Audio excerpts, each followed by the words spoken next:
Alright guys, welcome back to VALORANT News. Major drama emerging in the VCT over the last day or so, with 100T in-game leader Boostio making very clear damning statements and deep frustrations on the state of 100T as an organisation, saying there's too much content going down to them to really deliver the success on the server they want to be, and even implying that he might get dropped for making some of these statements. Nadeshot therefore respond and say, hey, maybe watch your tone, maybe go about this a different way to make sure the organisation does not get put in the light that it wants to, and also, what does this mean for Boostio in general?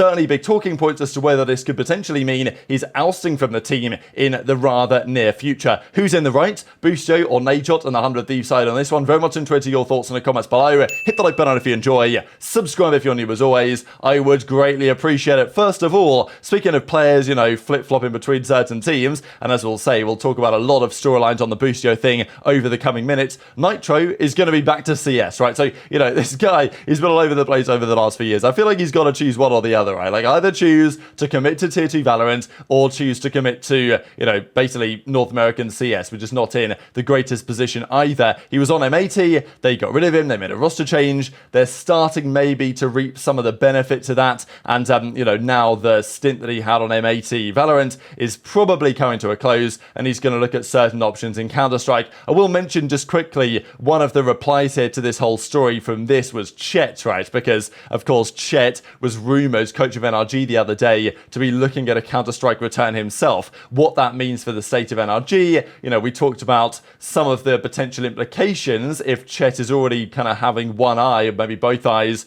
on a Counter-Strike return and where he's going to do that, what it's going to look like, how much is he committed to the long-term success of this Valorant project right now. That is a matter for debate. Few matches to mention in the various regions. Team Secret, they took down T1 2-1. Big game from Team Secret actually here, because by winning this, they moved to 3-0 this split so far. They're looking pretty good to become the top seed in their region that they need to be if they want to achieve, you know, the championship performances that they want from now to the end of the season. They lost their map pick Haven, they won the split on T1's pick, and then they took the Icebox in a crazy 14-12 overtime. The other series though that was really worth pointing out was this one, DRX versus RRQ. Now RRQ, after being awful last year, like, well, maybe not awful, but they weren't great, were they? They've made some improvements, they've made some significant step-ups. This year they've been pretty competitive. And DRX, wow, we talked about these guys. They started off undefeated, they looked so good. After, however, failing to qualify for Shanghai, they just about missed out. They decided their team wasn't good enough. They made the changes. Stacks, of course, was gone. He's now headed out of the team entirely. He's now gone to T1. And to be fair, as we saw a couple of seconds ago, didn't have a great series for T1 against Team Secret. They did lose. However, for DRX's side, they got rid of him. They made all the other changes over the last couple of months, you know, RB, etc. Zest gone from the roster. They brought in Bayon, Flashback, Foxy9, Mako, and Buzz. That's now their team of 5. The problem is, they still are not really seeing the success they want to see. Now, this was a crazy series in the sense that it was a 14-12 overtime and then a 14-12 overtime. So both games were as close as they really could be. But the fact that DRX couldn't close out either of these, failed to deliver the goods in both counts, it does raise questions as to whether this change was actually a good one. They potentially thought that the changes they made, making the moves they did, was going to, you know, obviously Flashback coming back I do think was a good idea, but, you know, getting that team into a position where they can fight with PaperX and, you know, fight with Gen.G to be the best team in the region again, it doesn't seem like, at least on first evidence, that's going to be the case. Thankfully for DRX, right, they're still 6-2. This is obviously the Liquipedia of the entire stint, and, you know, PaperX 6-1, DRX 6-2, Team Secret 6-3, and these other qualification spots here. So, you know, these guys are going to be fine to make it through to the playoffs. 6 wins is going to be enough. There's obviously the other teams are still fighting for it. Probably it is going to be RRQ, Talon, and Gen.G that make it, but I guess time will tell on that one to the playoffs in the region. But yeah, DRX, they're okay in terms of qualification. They had such a good stage 1 that they're fine. But it doesn't seem clear at all the changes they made are actually moving them in the right direction. This, though, was the Cloud9 result against G2, and a bad day for Cloud9, really. really, just because, look, they're still okay, as we'll see in a second, for the playoffs. They're 5-2, you know, it's looking all right. It is 100T that are more on the cusp here, as it were, of making it or not, given their current strength and the fact that 100 Thieves won the North American kind of, you know, stage 1 playoffs not that long ago, the championship, before going to Shanghai and having a decent run there. And then Boostio comes back and is talking all sorts of trash. So we'll get into that. But yeah, G2 took down Cloud9 2-1. The issue is, I think, for Cloud9 is that, like, it is just Oxy and go kill. Like, that is basically it. I will say as well for Leaf, if I go to defensive sides, I think Leaf had a really, really impressive defensive side on one of these. I think maybe it was this game. Yeah, the Lotus 13-8 when he was 15-0 on his defensive rounds Leaf. So that's pretty absurd, to be fair. But the entire series was a close one on the Ascent. G2 take this 13-11. Then on the Icebox, you know, Rooney actually took over this game. 18-80 went. But on the Lotus, you know, Oxy was 17-7, but it's like nobody else was getting any kills. Vanity was trying his best as well, and they just couldn't win. And well, couldn't win attacking rounds on the second half at all, despite a very promising start to the half. So yeah, 13-8 in the end for G2. They get the win.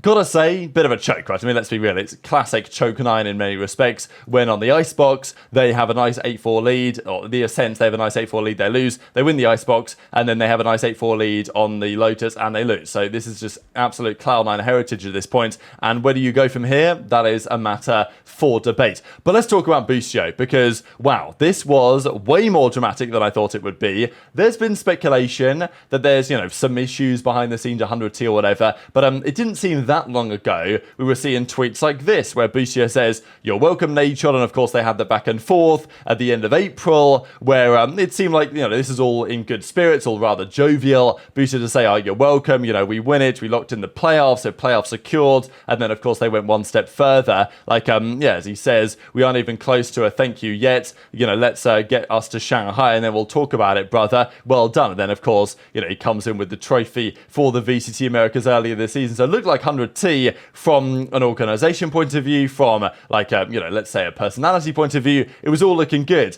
They've got the content side, they've got the personality side, of course, from Boostio's angle. They seem to have the team as well that's moving in the right direction. Yes, their loss the other day was pretty bad. Obviously, the O2 versus Furia was ugly, but these clips I'm about to share were made before the Furia series. So there was clearly a feeling going into that series that 100T were not best positioned to succeed as a result of this situation. So this is what Boostio, Nadeshot, and then even Sabrosa have to say. No, I don't. No, when I think about it, no, I don't want a server time. I did content for 3.5 hours.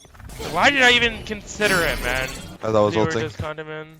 Yeah, dude, I did 14 hours of content. Dude, I did 14 hours of content 2 days ago, and then I did 4 hours today. Monday, I did 2. And then on the 25th, I have another 4-hour shoot at 7 a.m. 100T does not want us to win, by the way. 100T does not give a f if we win. They do not care. They actually don't care. It's just content. No, trust me, they don't give a f if we win or lose. I mean, what pays the bills winning or content? I mean, dude, Infamous, I get it. I'm just saying, they don't give a f. I get it. You have to do content. Like, whatever. Shall we see if I can trouble? No, I'm not going to get in trouble. Like, well, they can't say anything. There's nothing they can say to me. How would I get in trouble for saying that when I'm doing content for 30 hours in a week? While scrimming 6 hours a day. There's nothing they can say. From Monday of this week to Tuesday of next week, so 8 days, I have 2, 14, 16, 20, 25. I have done 25 hours of content with I'm gonna be in the 8 days. 25 hours of content with scrimming 7 hours a day or 6 hours a day. I just want everyone to think about that. 25 hours in 8 days, and then 6 hours of scrim a day.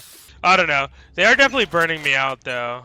Like, I was fine this year, but, like, I'm definitely feeling burnout now. Like, you should always be grateful. Like, they're actually paying you a pretty big salary to play. It's like, I could provide for like, they have to make their money back somehow. A long time without having to do this content shit. Like, if I really wanted to, I could just say, just say no. And then, like, it would be what it is. Like, they could just, like, drop me or just accept it. 3 One more. But bro, like, content is kind of part of being a pro too. Like, the org has to make money off of you. You know, it might be great for you guys to watch unfold. Everybody telling me not to crash out. I fuck with Boostio. I want him to be happy on 100 Thieves. I don't know how we got from winning the last playoffs to then Shanghai to now, where he's talking on stream about they could drop me, I don't care. Who's gonna say anything to me? Yada yada yada. I just think that this is kind of taking a left turn, and I'm trying to figure out how it was even possible for us to take a left turn, because I don't think there's anybody in the organization that wants to be adversarial to what the players need and what they think they want in order to succeed and win for this organization. I think he could work on his tone, his delivery, and maybe go through the proper channels first. But that is me making a lot of assumptions, assuming that he hasn't gone through the proper channels first. So let me see.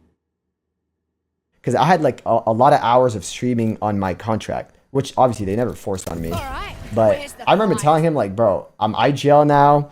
Like, there's no way I'm able to stream that much. Literally, Mike's response was like, bro, it's in your contract, but we're not going to fine you if you don't do it.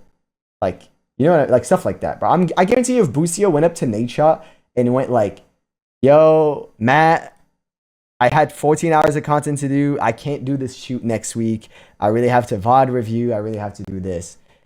If Nadeshot says no to that, I'll literally give you guys my whole bank account. There's no way an org owner gets hit up with the like, I'm doing too much content, I need to do this VOD review thing, and they go like, no, fuck you. You're gonna sit here and record this fucking podcast, and I want you to fucking start smiling. Matter of fact, let's get more coffee on set. Okay? There's no way they do that.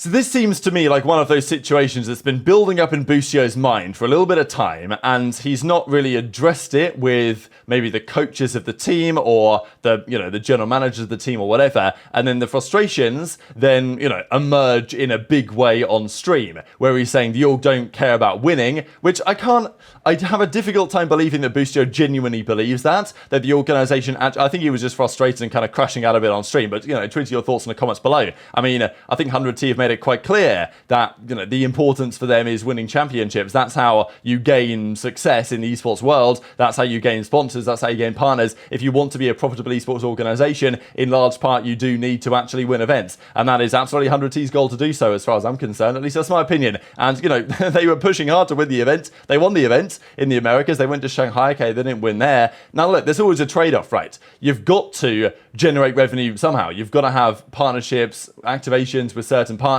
and do content as a result. Content is king in many ways, certainly in the esport landscape. And I think, honestly, I'm surprised that a player like Boostio, who is a great personality, right? Okay, great is a matter of perspective. Whether you like him or don't like him is kind of irrelevant to when I'm saying great personality. What I mean is he's entertaining, right? Like, he knows how to rile up a storyline. And so I'm a little bit surprised that he, I wouldn't say doesn't see the value in content, because clearly he does, because he literally has the stream on while he's talking about this. But, maybe he doesn't quite see why this is such a necessity for 100T. At the end of the day, you might not want to bite the hand that feeds you, in the sense that 100T are paying his salary. They've given him the opportunity to be their in-game leader and take their team to the next level, and gain, being part of 100T is a big opportunity for your brand and your future. More people are going to tune into Boostio's stream now as a 100T player than they were before he was on 100 Thieves. So it works both ways. But obviously for the organization side, they've got to make money somehow, right? They've got to do content, they've got to make that work. Now also Boostio, do we think there's a bit of hyperbole in there? Was he really doing 14 hours worth of content on one day? Was that all 100T inspired? Has he got to be somewhere by 7 a.m. or is it like he has to get up by 7 a.m. in order to get there on time? And it is always difficult for anyone that's ever worked a regular job in their life to say, oh wow, you had to get up at 7 like to do your job. Like, wow, that's crazy, right? You know what I mean? Like, it's just kind of standard procedure in many ways. So I think Nadeshot's response was pretty good, really. Like, he didn't flame Boostio, but he did say, look, maybe watch your tone and maybe go through some different channels. I always find it interesting when players, instead of like, let's say Boostio messaging the team about this, or, because presumably he hasn't made it that clear what he feels behind the scenes. Otherwise, Nadeshot would have heard about it before now, right? You'd have thought Boostio could have just texted Nadeshot, or could have, talked to the actual team and said, hey, we're doing too much content right now. Difficult for us to focus on winning. What do you want, right? Like, even as Sabrosa said, when he was the IGL of TSM, he was getting told, look, we've got these contracted hours for you to stream, but, you know, you don't have to do so because you're going to be the RGL. We'll work something out, right? Because winning is important. There's a bit of a trade-off to be had in this situation. Had Boostio, at least in Nadeshot's point of view, made this slightly clearer behind the scenes, then we might have been in a rather different situation. So I thought Nadeshot's response was pretty good, but it also means that there's going to be talks about this behind the scenes. And Boostio is saying, yeah, like if you guys don't change things around, you might drop me for this, you know, being disrespectful or whatever, right? And he's like, oh, I'm not going to get in trouble for this because I'm Boostio type thing. But I don't know, right? Who knows? Like, I think it's very interesting though that the team is trying to focus on winning and being the best version they can be. And sure, there's probably a conversation to be had as to how much content can fit in with those ambitions, and that's a conversation that should probably be had privately rather than drama becoming public as a result of this. And therefore you've got to wonder, is that going to affect the team? Like, do the rest of Boostio's teammates agree with this situation? Boostio's not been on an organization like this before. You know, these content orgs, that's how they run, that's how they operate, right? He was on Evil Geniuses last year. They do not have the social media following that 100 Thieves have, and that's simply a part and parcel of the situation. But I just wonder if these underlying tensions are going to affect things from now to the end of the season, and if the team doesn't perform so well, whether Boostio, kind of despite seemingly having had massive impact on the success of this team over the last couple of months, could be the one on the chopping block. So very much interested in your thoughts in the comments below. Hit the like button if you enjoyed, subscribe if you're new, take care, and I'll see you next time.